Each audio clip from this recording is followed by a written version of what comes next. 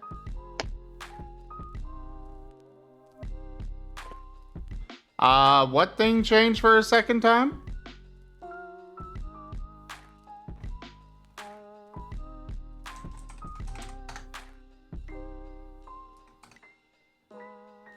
I don't know what you're talking about there, Lexi.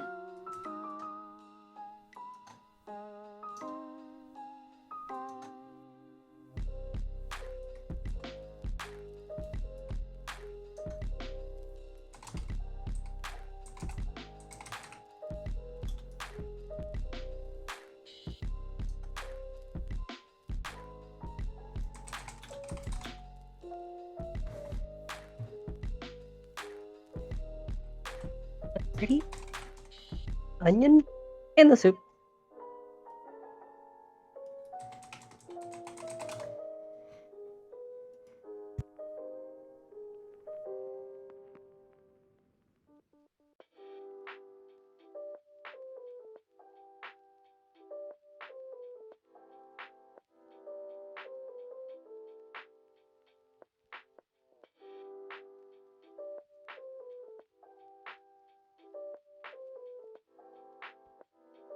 Now we just let that simmer for an hour and it's gonna be good.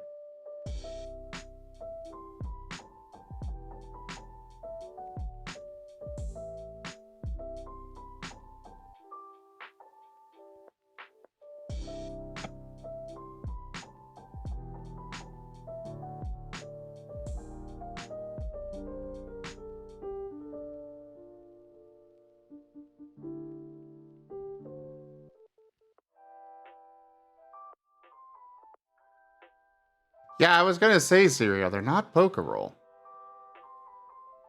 None of the current RAOW campaigns were ever Pokeroll. Though, if / when Starlight returns, or when Starlight returns, it will be RAOW as well.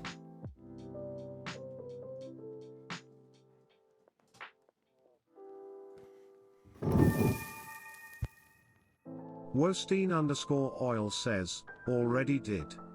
Now oil regulates. Also, most exploration teams get lost.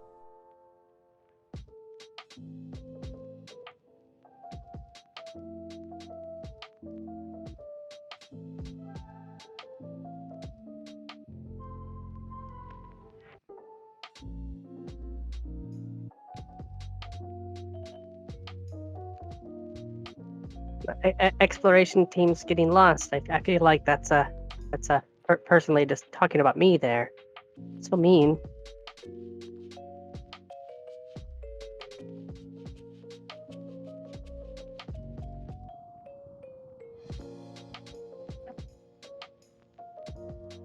Funnel B Rose has amazing sense of direction. It just only works above ground.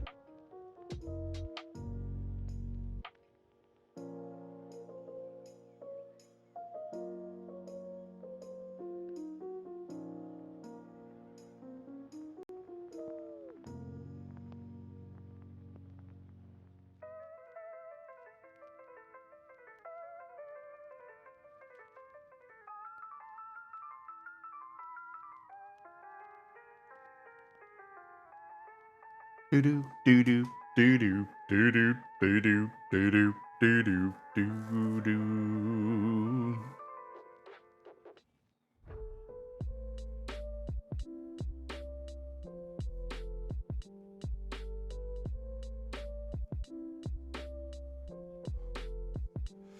Serio, I would love to do a video game, especially one based off of RAOW. It would probably be a turn-based tactical RPG, you know, like Fire Emblem and the like, but I'd love to pull it off. Problem is, I could not do it with actual Hunter.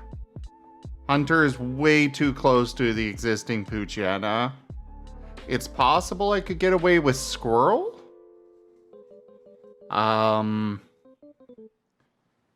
However,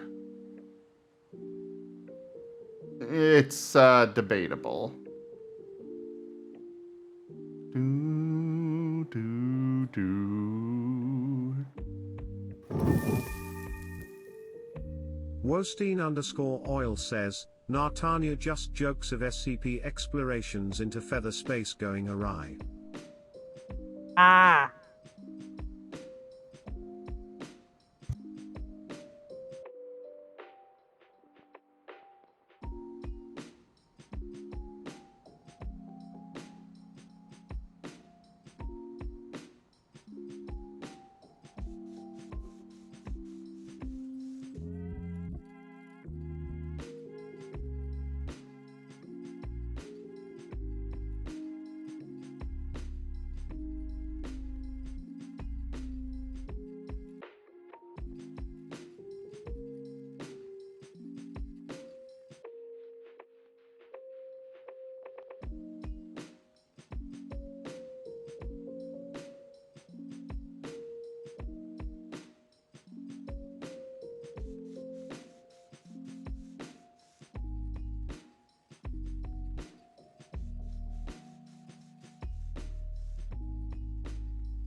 Alright, see you later, Lexi.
Oh crap, I've had Stream Raiders up this entire time, and yet I've been working on the RAOW system and did not realize.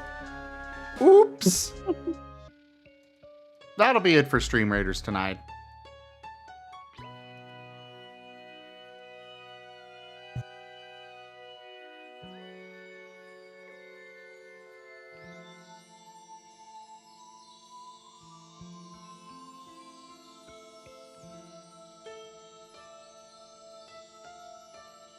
I'm a puppy. I'm a puppy.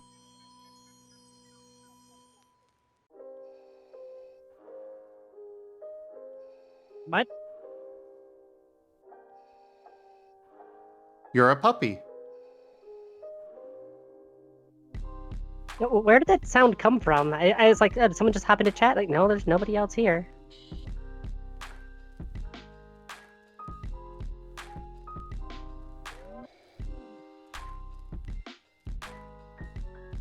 I'm a puppy. I'm a puppy. Wostein_oil says, sorry to miss that vhoot is committing crimes against culinary arts.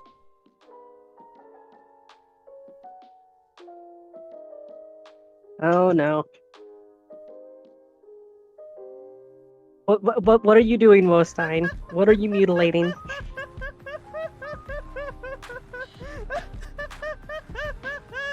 It's going so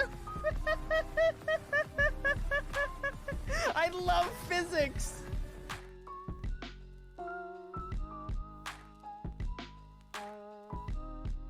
It's a very happy Seda.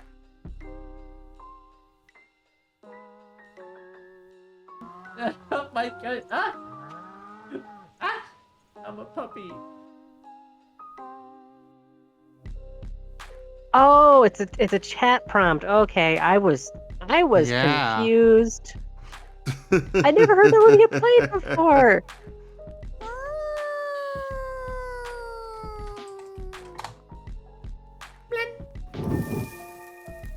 One half small brain, Woodstein difficult. _oil says, Nuclear Owl has launch waffles. detected.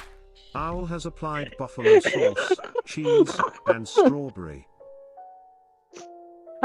I'm sorry, the timing on that was so perfect. Wolstein _oil says, nuclear launch detected. The timing on that was perfect.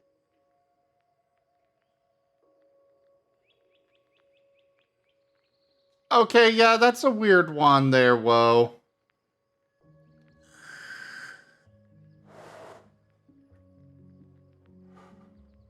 I'm almost afraid to check chat now.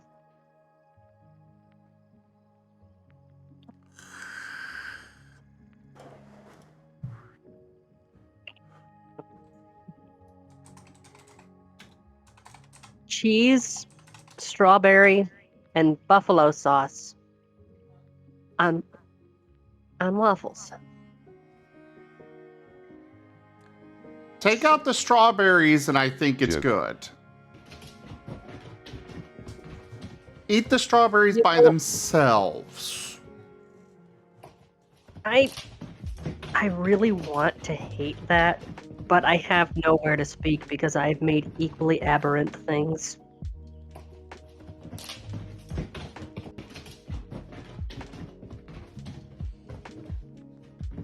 Oh, I love strawberries, Neo. That's why I said eat them by themselves. But that combination is awful. Plain and simple.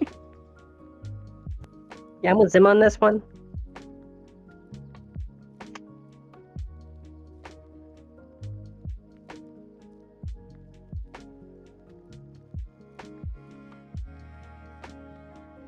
Oh, okay, so that's... Okay, that explains that. I was very confused for a second there. Eddie just made some spaghetti for himself. That's why the stuff was moved.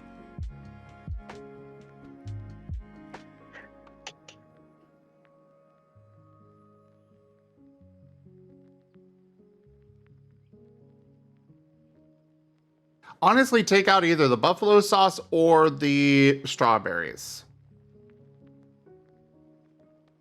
Don't have both of those. As for the cheese, it depends on the variety of cheese. Speaking of culinary crimes, you'll never guess what I forgot to do. Eat? Oh no, I'm currently cooking. No, I never added the basil or the garlic powder.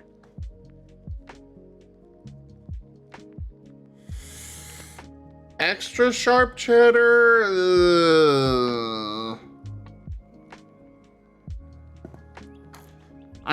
That definitely would not work.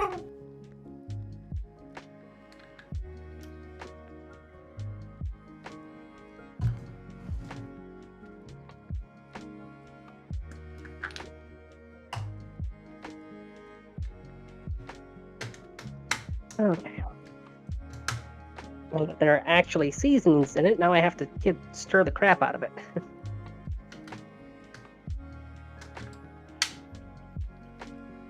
I was about to make English soup.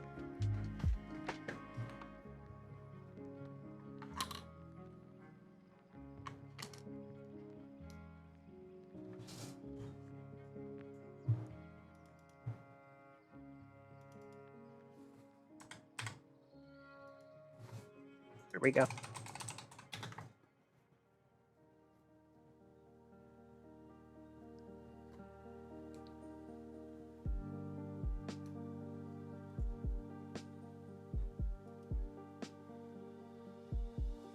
Joke.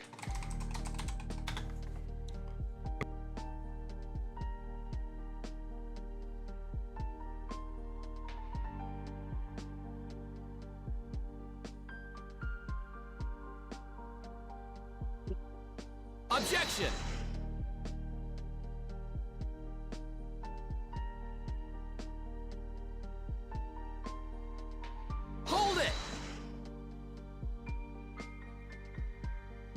I should really make those cards.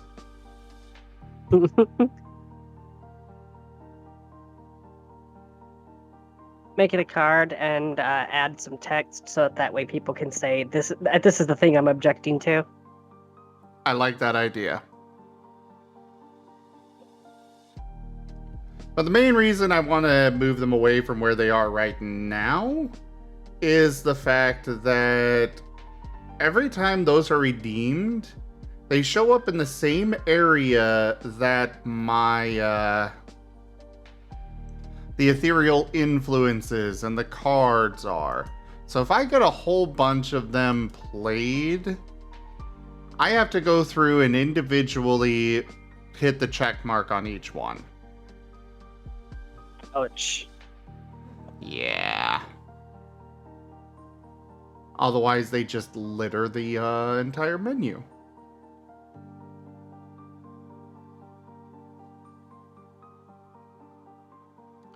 Alright, we got burrowing, climbing, flying, hovering, swimming.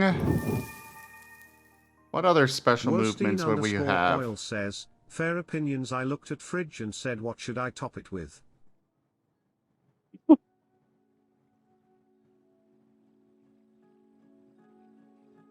I just looked at the clock. I'm going to have to drop out of chat for just a few minutes. I have to do my prayers. Alright, see you later. I'll be right back. It doesn't take that long. Bye forever. Oh my god. Yeah, I guess there would be fire. No, we're not gonna have fire walk, Serio.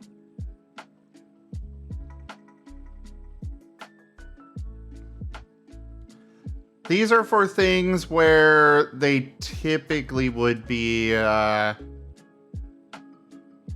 like walking on lava and such. It's not so much walking on the lava as it is just teleportation is not a one either.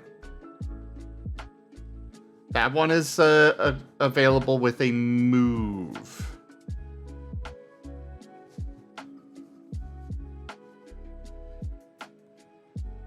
Outside of things like flying and hovering, these are standard movements that anyone can do.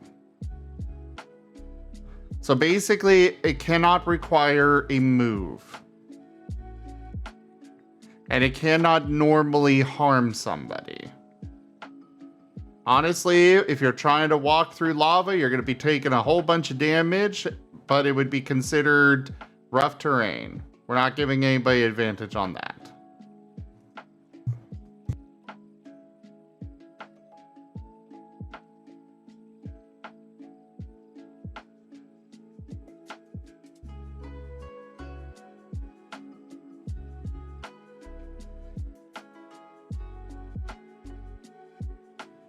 Burrowing does not require dig. Flying does not require fly.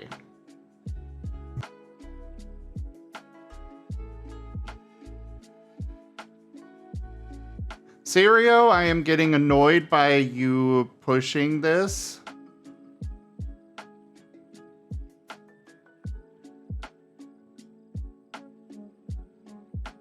Birds can fly. Moles can dig. They don't require a move for that. Teleport is a special thing altogether. I'm not going to include a teleportation movement speed.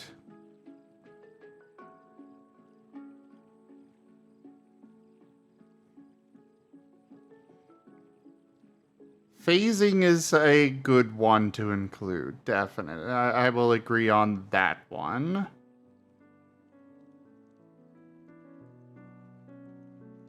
Well,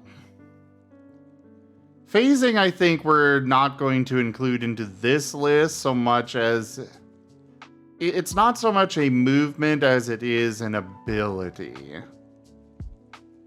It's something that they can do, but not necessarily a,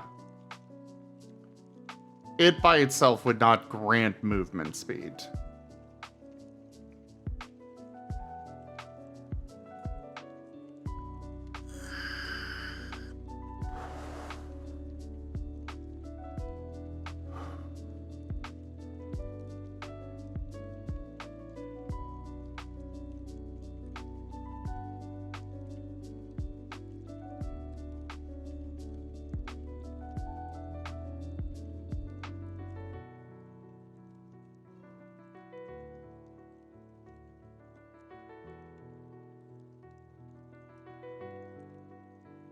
Though phasing rules are definitely good to put in here.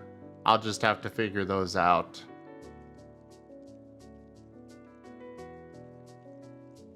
I don't know what to tell you to do, Wolf Mage.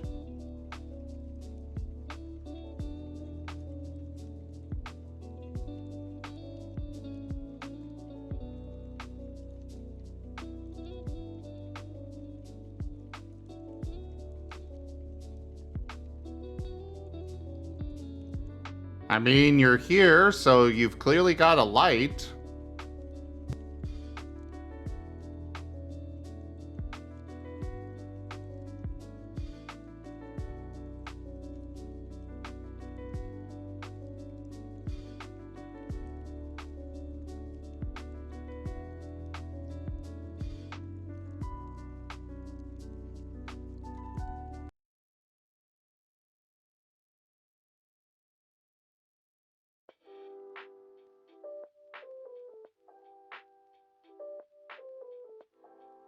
Yeah, you've got your phone, so there you go. Okay, I'm back. Welcome back. I'm trying a new incense combination. Frankincense and lotus.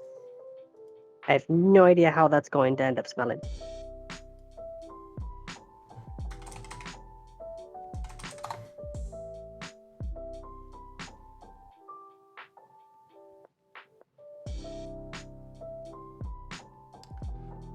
Yeah, well, but those are not a matter of... those are not movements.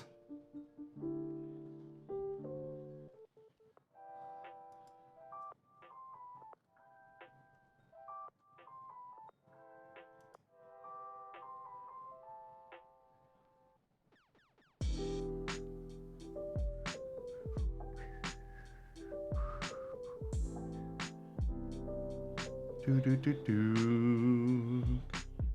Do do do do do do do do do do do do do.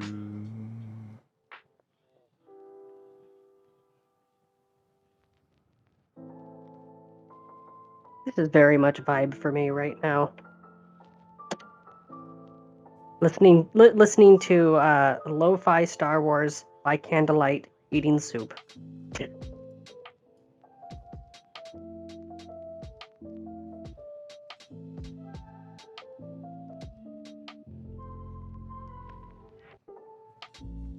Well, phasing is going to have its own special rules, whoa. But yeah, it would probably fall under hovering.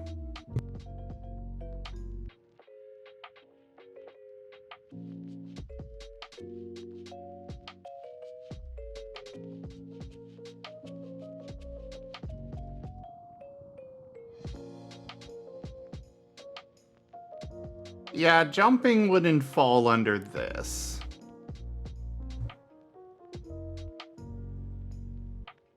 So I guess there are some Pokemon where they actually only jump around. Looking at you, Spoink. But I'm still I'm still classifying that under land movement. Oh, okay, you're talking about Spoink. I thought you were being racist against bunnies right there.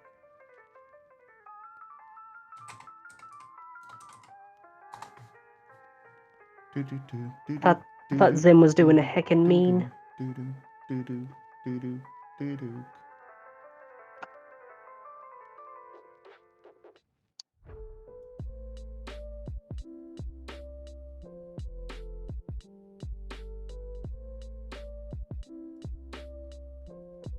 Pathfinder SRD, you are being very unhelpful right now.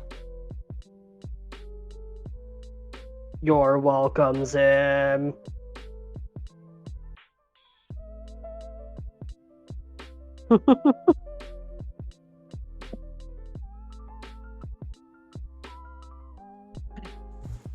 Ugh.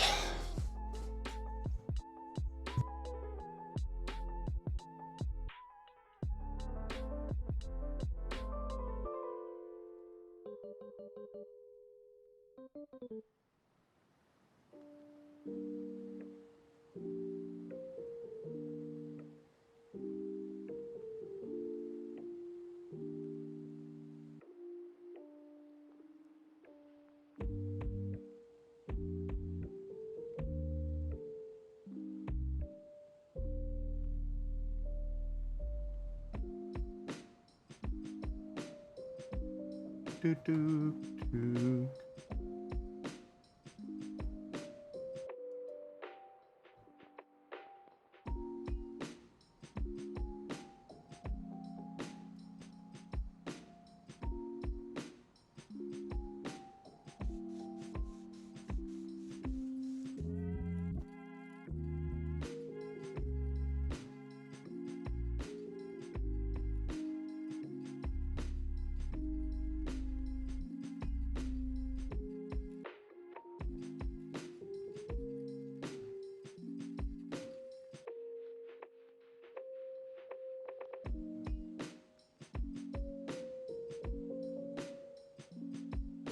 Oh yeah, they're pretty good even to this day, Lexi.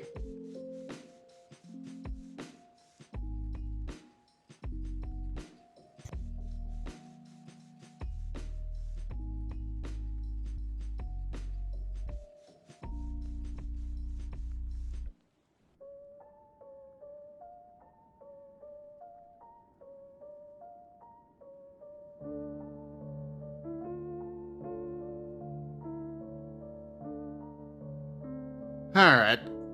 I think I'm gonna just go ahead and call it for tonight. I made a lot of good progress today. But I am at that point where, I mean, Lexi, you could just restart the game. And go through the questions in a different way.